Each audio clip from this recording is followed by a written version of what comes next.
Halo, Assalamualaikum warahmatullahi wabarakatuh. Selamat pagi anak-anakku. Jumpa lagi dengan Pak Adib pada pembelajaran daring. Nah, bagaimana kabar kalian hari ini? Semoga selalu diberikan kesehatan dan kekuatan. Anak-anakku, hari ini kita sudah masuk pada subtema yang ketiga. Kita akan belajar tentang bagaimana memelihara kesehatan organ pernapasan manusia. Kalian bisa buka buku kalian pada subtema 3. Terutama kita akan bahas pada halaman 100. Silakan dibuka di halaman 100. Bagaimana cara memelihara organ pernapasan manusia. Kita harus selalu berusaha menjaga kesehatan organ pernapasan karena itu sangat penting. Saat kita sakit, kita perlu segera berobat. Namun, kita juga dapat mencegah penyakit pada sistem pernapasan dengan cara apa? Memelihara organ pernapasan. Bagaimana cara memelihara organ pernapasan? Nah, berikut ini kita akan pelajari bersama-sama. Simak baik-baik sampai selesai. Yang pertama yaitu kita harus menjaga kesehatan organ pernapasan. Dimulai dari makan makanan yang bergizi. Makan sayuran, buah-buahan, karbohidrat, lauk pauk, protein yang cukup, kemudian minum susu. Bahkan boleh ditambah dengan suplemen kesehatan untuk daya tahan tubuh, misalnya vitamin-vitamin C atau yang lainnya.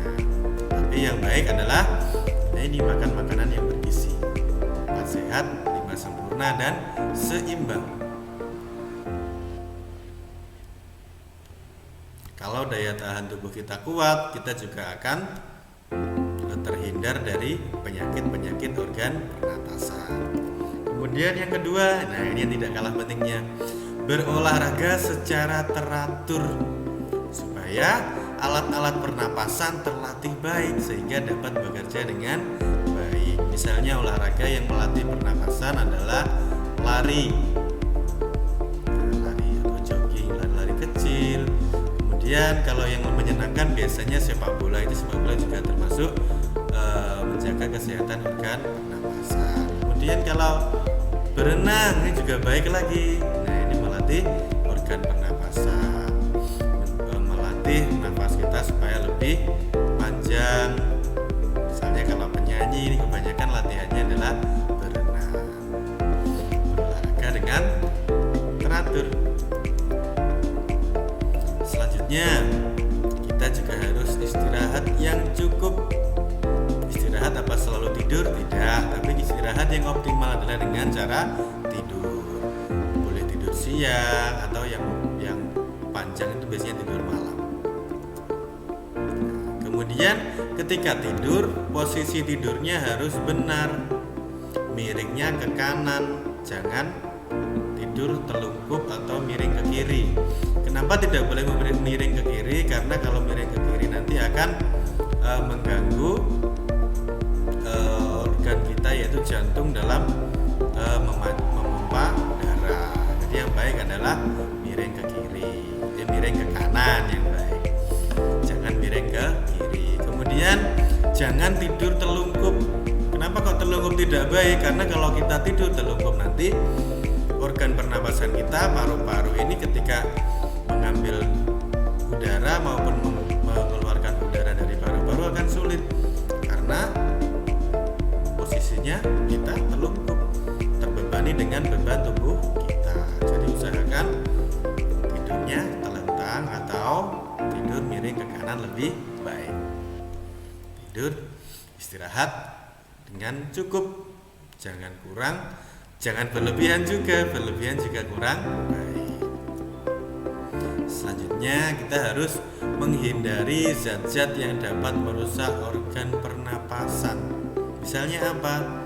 Debu, asap kendaraan, asap pembakaran, ataupun bau busuk dari sampah. Misalnya ini menggunakan masker. Nah, ini penting sekali terutama pada waktu pandemi seperti saat ini.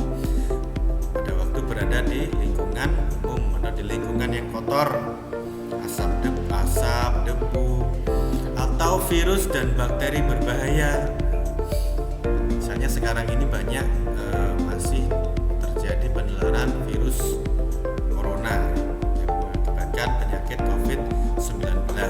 Kalian harus selalu menggunakan masker ketika keluar rumah supaya terhindar dari virus COVID-19.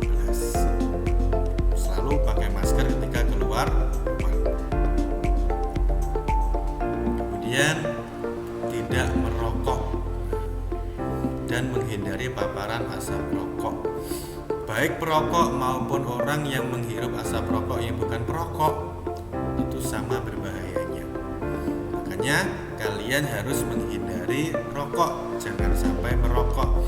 Terutama kalau kalian masih usia sekolah dasar. Nah, ini sebisa mungkin jangan memulai merokok. Kalau sudah mulai merokok nanti bisa ketagihan dan akhirnya kecanduan dan sulit untuk menghindari rokok.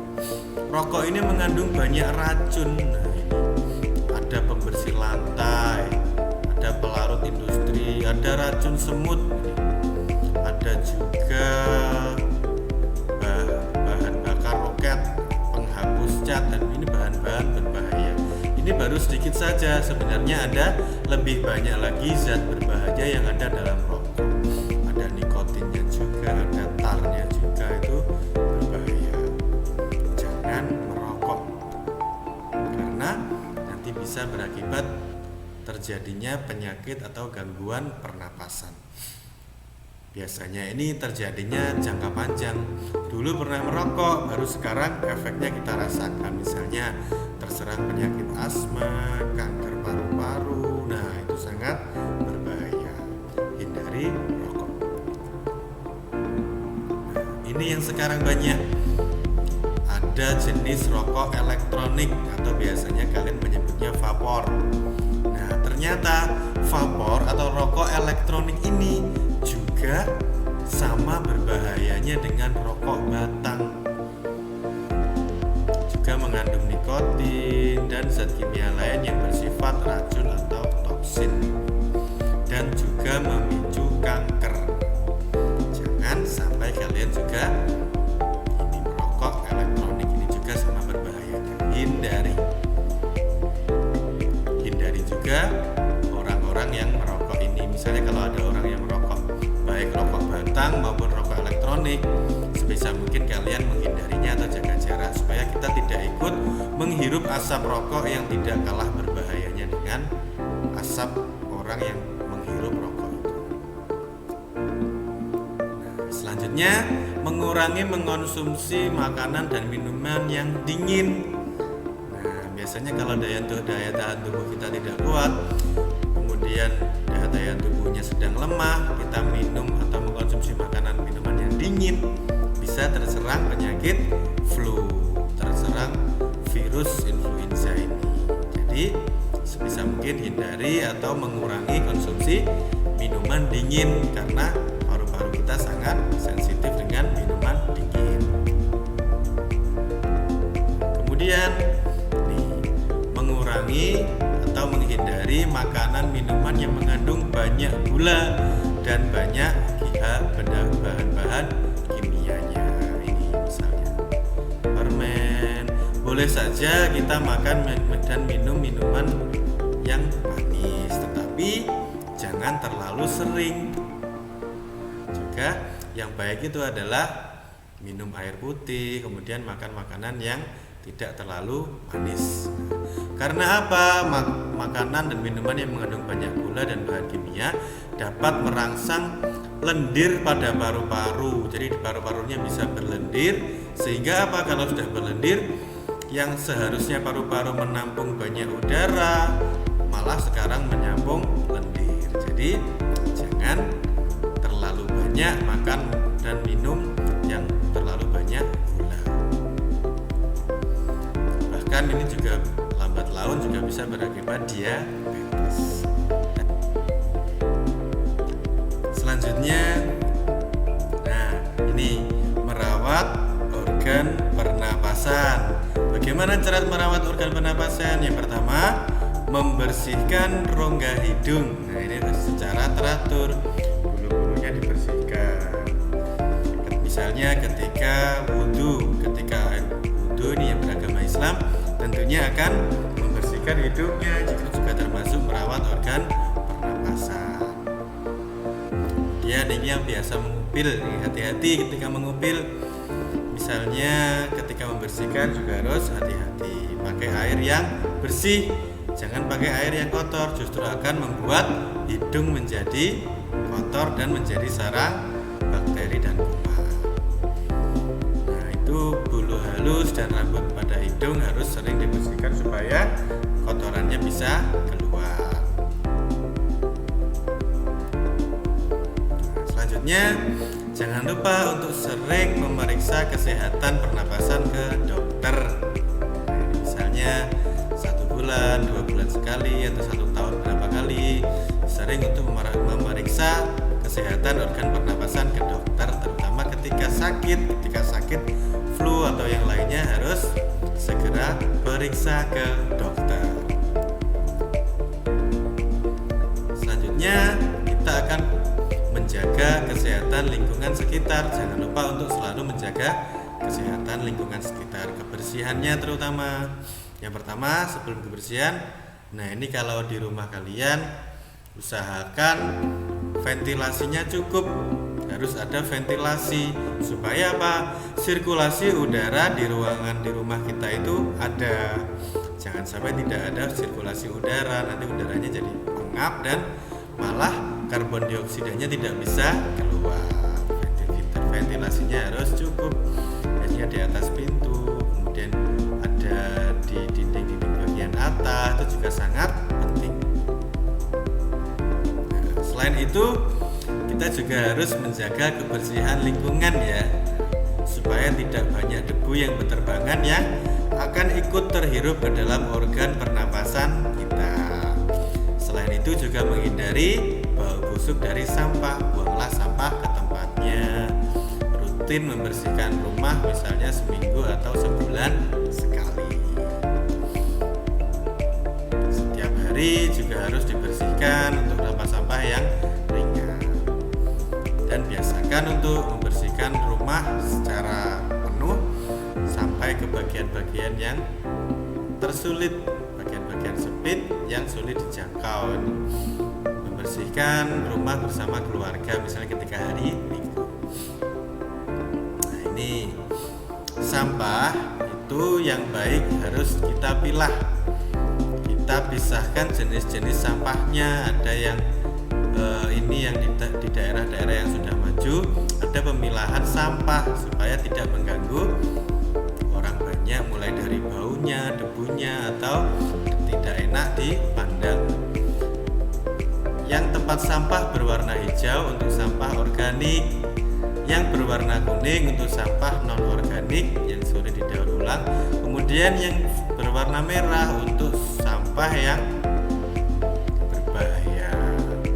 Sampah plastik masukkan ke warna kuning supaya bisa didaur ulang dan digunakan kembali, tidak mencemari lingkungan. Ini selain itu buat udara bersih di lingkungan sekitar rumah kita. Bagaimana caranya? Dengan cara menanam banyak tumbuhan hijau. Ini membuat taman, kemudian menanam banyak tumbuhan, bunga, sering menyirami, memberikan pupuk, sehingga apa? Udara di sekitar kita jadi kaya akan oksigen yang dihasilkan oleh tumbuhan. Selain itu, cegah ruangan menjadi lembab, karena ruangan yang lembab akan menjadi sarang virus dan bakteri untuk berkembang biak. Bagaimana supaya tidak lembab? Cukup ventilasi dan usahakan bisa dijangkau oleh cahaya matahari supaya tidak lembab. Nah, itu tadi cara mencegah terjadinya gangguan pernapasan. Cara memelihara kesehatan organ pernapasan kita. Ingat, mencegah terjadinya gangguan atau penyakit pernapasan lebih baik daripada harus mengobati. mencegah mulai sekarang. Sekarang tugas kalian, buatlah poster tentang bagaimana mencegah penyakit pernapasan atau bagaimana memelihara kesehatan organ pernapasan, menjauhi rokok, memakai masker, mencuci tangan, menanam tumbuhan, atau cara mencegah COVID-19. Nah, di video yang selanjutnya Pak Adip akan jelaskan COVID-19 lebih lanjut. Nah, di antara topik ini kalian pilih salah satu menjadi topik yang kalian gunakan untuk membuat poster. Buat di buku gambar dan di warna yang bagus. Ini contoh poster. Jangan lupa posternya harus berisi tentang gambar. Nah, ini ada gambar-gambarnya. Kemudian ada kalimat berupa informasi, himbauan atau ajakan. Kemudian tulisannya dibuat dengan berukuran besar. Tulisannya jangan terlalu banyak, tapi juga harus ada tulisannya. Karena apa? Supaya memudahkan untuk orang dalam memahami dan membacanya. Karena poster adalah karya seni yang memadukan antara tulisan, gambar ataupun kombinasi keduanya yang bertujuan memberi informasi kepada orang banyak. Ini contoh poster-poster: menanam pohon, melarang himbauan jangan merokok, gerakan cuci tangan, pakai masker, cuci tangan, no smoking dan no vaping. Smoking itu merokok, vaping itu yang rokok elektronik. Nah, itu saja yang bisa Pak Adip sampaikan hari ini. Jangan lupa selalu jaga kesehatan kebersihan diri kita. Terakhir, jangan lupa like dan subscribe channel video YouTube Pak Adip supaya kalian tidak ketinggalan materi pembelajaran daring di kelas 5. Itu saja yang bisa Pak Adip sampaikan hari ini. Pak Adip akhiri. Wassalamualaikum warahmatullahi wabarakatuh. Semangat belajar di rumah.